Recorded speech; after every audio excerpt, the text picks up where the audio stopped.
今日講啲咩啊？今日咪講初心咯。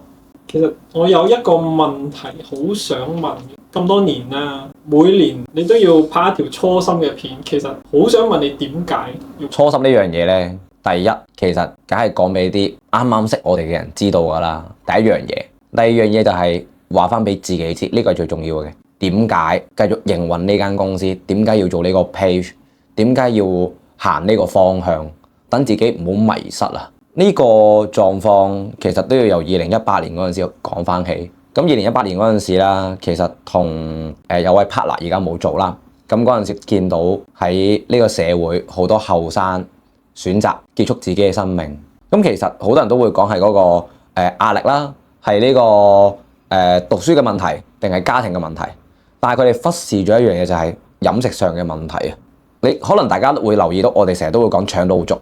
但係嗰陣時完全唔興㗎，冇人講益生菌呢樣嘢嘅。益生菌做啲咩咧？就屙屎嘅啫。但係其實而家越嚟越多研究發現到，就係腸胃同個腦部個狀態係有關係嘅。你食得唔好，你成日食外賣、食煎炸嘢呢啲，搞到身體發晒炎，你自然個情緒會變得唔係咁好。遇到少少挫折，就自然有呢個狀況啦。成日都講一代不如一代，我就話呢個一代不如一代，其實係飲食上嘅問題咯。咁所以喺呢個位咧，我成日都好想強調嘅。再加上啦，其實嗰陣時而家嘅我做咗10年嘅健康管理行業啦。咁嗰陣時我做咗大概第4、第5年嘅啫。其實有抱負，好想將一啲我自己識嘅嘢分享俾多啲人知道，等大家收集翻嗰個認知差。呢個認知差咧，其實造就到咧好多人咧，佢有健康問題擺到最尾先處理，到時就後悔莫及啊！講起後悔莫及，講起之前，我阿爸就喺我畢業之前離世啦，因為癌症。咁其實咧，我見到咧好多嘅醫護人員咧都好努力去救我阿爸㗎。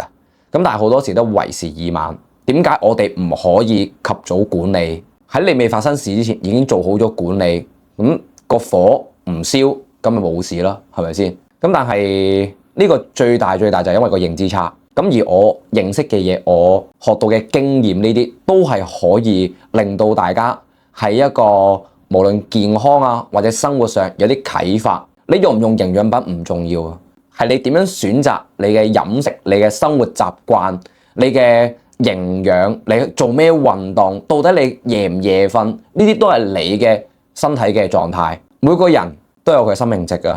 你每日透支呢個生命值嘅話，其實係咪好容易捱出病呢？呢個係我最想係呢個 page 係呢間公司帶到俾香港人嘅嘢。我經歷過社會事件，經歷過新冠呢段時間，去到而家呢刻，就算呢個經濟下行都好，我哋都堅持落去，仍然生存落嚟。個天唔俾我哋收皮係有原因嘅。點解就要做呢個初心？就話翻俾自己知道，初心依然。我會繼續去努力，去令到呢一個地方、呢一個香港認識到我哋嘅人，佢哋知道就係健康係要及時管理，而唔係去到要做疾病管理去揾醫生先開始後悔，開始去做任何嘢咯。公司到依家8年啦，因為我自己睇到都好唔容易嘅一件事。咁其實8年，你又有冇咩想去話俾大家知呢8年點樣行過嚟嘅咧？其實頭2年咧都係 hea 住做㗎咋，得閒出下 and then 出下 post 俾大家笑下咁樣。咁到幾時先開始認真、好認真咁樣做呢件事咧？疫情前2020年，其實大家對健康嗰個需求突然間上升啊，大家都驚中招啊嘛。2020年嗰陣時，咁再加埋可能封關啦，大家冇得出去，咁唯有就係點樣專注喺自己健康度咧。咁嗰陣時，我哋就分享好多一啲嘅營養知識，點樣增強自己嘅體魄。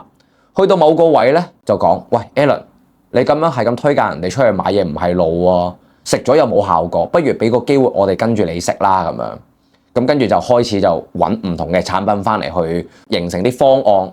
就俾一啲唔同類型嘅人，例如可能你增強免疫力，有啲人可能有濕疹嘅問題，有啲人可能有經期嘅問題。咁慢慢你組合咗之後咧，咁形成咗就係唔係喎，咁大量冇理由唔開公司嘅喎，咁就開間公司啦。喺2020年嘅9月就成立咗公司，之後就紮根喺屯門一間200尺嘅地方。其實間公司好得意嘅個名叫做開拍有限公司。顧名思義，我就希望拍片去將一啲嘅健康知識傳揚開去。咁同時當然啦，我哋嗰個引擎就係你有啲人佢得到健康上嘅改善 ，keep 住回購呢個營養產品，呢個係我哋嘅最核心個業務嘅位置嚟嘅。所以有啲人咧就話啦，你拍咁多片，咪就想大業務，冇問題㗎。我覺得我幫到你咪得咯。你覺得我幫唔到你嘅，你咪唔好買咯。好簡單㗎咋呢啲嘢，你情我願，我又冇呃你，係咪先？咁當然有人話我營養神棍啦，我就理鳩佢啦。咁啊，但係喺2020年過後，其實1年過後，我哋其實真係頂唔順，太細啦。我哋即刻擴張去呢個葵興嗰度都租咗2年幾，咁都拍咗唔少片，揾咗好多唔同合作。咁但係開始有呢個健康諮詢呢個服務，就發覺私隱度唔夠，所以就搬咗過嚟觀塘，就揾咗個地方，佢有間房咁樣嘅，咁又亦都有個門市，等啲人上嚟去買下嘢。而家我哋去到觀塘第2店啦，咁中間其實仲有做咗啲乜嘢呢？我哋有自家品牌益生菌啦，第1版，跟住上年嘅年中有第2版。咁第1版咧就喺法國製造嘅，得3種菌嘅啫，入邊再加4種嘅特別嘅元素。咁而第2版咧真係講緊符合到我嘅要求啦，8種菌。市場上面喺香港呢個市場，除非你上網自己買，市場上面你去萬寧啊、屈臣氏、龍豐嗰啲，其實揾到幾多有8種菌啫，唔係咁多噶。再加埋嗰4種嘅元素，你可以講幾乎揾唔到嘅。一盒嘢、一粒嘢有12種嘢喺入邊，你諗下幾神奇。咁第2樣嘢就係輪蝦油啦，同埋小球組都有自家品牌。我哋打造自家品牌嘅基本營養，其實好多人都話食咗呢啲基本營養之後咧，腸胃好咗好多，精神狀態好咗。呢個亦都係我哋打造呢個基本營養嘅核心。腸腦軸，呢條腸好，呢個腦就會好噶啦；呢條腸好，你個肝就會好噶啦；呢條腸好，你個皮膚就會好噶啦。超過70%嘅身體問題都係由腸胃引起嘅。我哋而家避唔到啲咩咧？我哋飲食上面有好多環境毒素啦。空氣中又有呢啲環境毒素，呢啲毒素對我哋身體嘅影響，慢慢地形成疾病。喂，其實我都係嗰句啦，我係唔想你出現疾病先做管理，有任何身體問題之前就應該要做管理噶啦。營養品係其中一個，當然我會幫你去做健康諮詢，睇埋你嘅生活習慣啦。平時嘅飲食有冇出現啲咩問題，避開啲咩嘢食？我唔會開餐單啦，因為我唔會幫人減肥，我唔係註冊營養師，我只能夠做嘅就係透過我嘅知識、我嘅經驗，我點樣去增強翻你個身體嘅質素，我俾你了解到成個諮詢嘅過程入邊，俾你了解到你嘅唔同嘅器官嘅功能係為啲乜嘢嘅。你唔記得唔緊要，我哋有 system 幫你記住咗佢，然之後 send 翻俾你，你可以適時睇翻發生乜事，陪伴式嘅。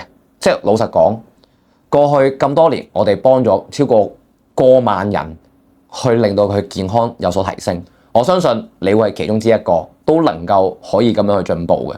所以健康諮詢係其中一個我哋今年好想令到大家得到健康，馬上健康嘅一樣嘢。有當然仲有就係講座啦，我哋希望啦，我哋換咗個咁樣嘅場地，呢個場地夠大，我哋可以做好多唔同嘅講座工作坊，俾你知道咗你嘅身體、你嘅症狀，你可以點樣做管理，唔悶㗎，因為有嘢玩。唔得閒嚟唔緊要啊。我哋有方法令你可以線上去聽，又或者係重複去重播翻咁樣。咁呢個我哋會揾啲方法去幫到你做呢件事，務求令到你更加了解你嘅身體狀態。我哋最核心嘅價值，最重要咩啊？陪住你進步。講起 AI 啦，即係而家好多人都會有任何嘅問題都會問 AI，但 AI 咧點樣講咧？佢都係只係理論層面，佢唔係一個實戰嘅層面。即係有啲嘢咧，經驗係冇得輸嘅，所以咧都好寄望大家，如果有任何身體嘅問題嘅話咧，你可以選擇 WhatsApp 我哋、IG message 我哋、喺 Flash message 我哋、WhatsApp 你嘅所有嘅症狀俾我哋啦，我哋會盡量去了解你多啲。其實被了解係好重要嘅。我一個好實在嘅人版，呢個唔係我個客，係我屋企人嚟嘅。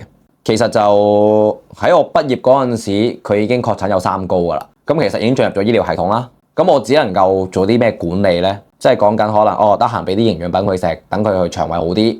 因為佢食嗰啲西藥會令到佢唔到大便嘅。咁有時血壓方面，佢平時都唔會特別去度血壓啦，唔會度血糖。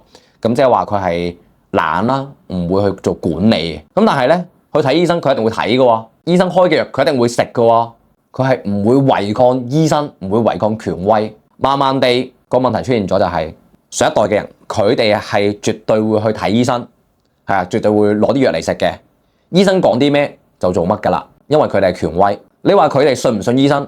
唔知道，但係醫生講嘅嘢佢會做足，但係阿仔阿女講嘅嘢未必做足。提醒佢要度血糖、要度血壓，佢都係唔會做嘅，因為佢覺得食咗藥就等於解決咗㗎啦。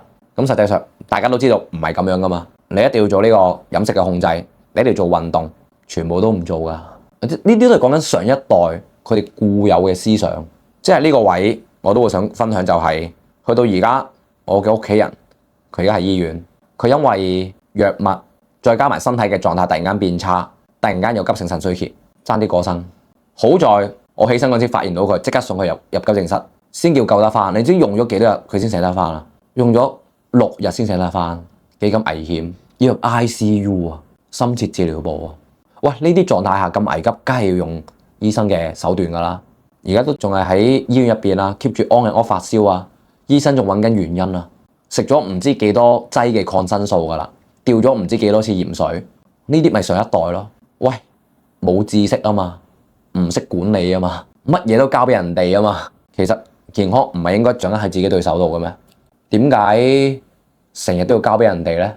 好老實講，自律呢一樣嘢，我好記得有一張圖就係自律係你係雖然好辛苦，但係通往天堂嘅。另一個就咩啊？懶惰，通常咁懶嘅人落地獄一定好舒服噶啦，就咁咯。受苦嘅你係最尾。咁到底你係想先甜後苦定係先苦後甜呢？我見好多名人都係講緊一日食一餐，睇落去好似好辛苦，但係 keep 到嘅好靚嘅身形，佢有佢嘅生活質素。你呢刻爽咗，換嚟嘅未來可能就有唔知幾多年嘅辛苦。呢個辛苦唔係淨係你辛苦啊，你嘅身邊嘅屋企人都辛苦，你另一半辛苦啊。如果你有另一半嘅話，呢啲咪問題咯。都係嗰句啦，我哋想做嘅嘢好簡單，我唔係唔俾你病。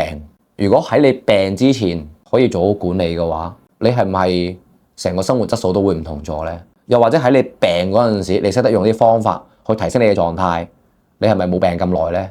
呢啲其實真係認知，你冇呢個認知，你點樣做好呢件事呢？而好多人都係好懶咁樣將呢個認知交俾專業，冇問題㗎，選擇嚟㗎咋。希望今年可以馬上健康，帶到更加多人健康，可以提升到佢哋嘅認知。首先要認知提升先啦，即係食咩其實唔緊要，思維變，其他嘢都跟住變。係冇錯，多謝大家，多謝你。辛苦啦。係辛苦嘅，係艱辛嘅，但係學到好多嘢。你學到嘅嘢唔係用錢財可以帶到翻嚟嘅。多謝，我會加油。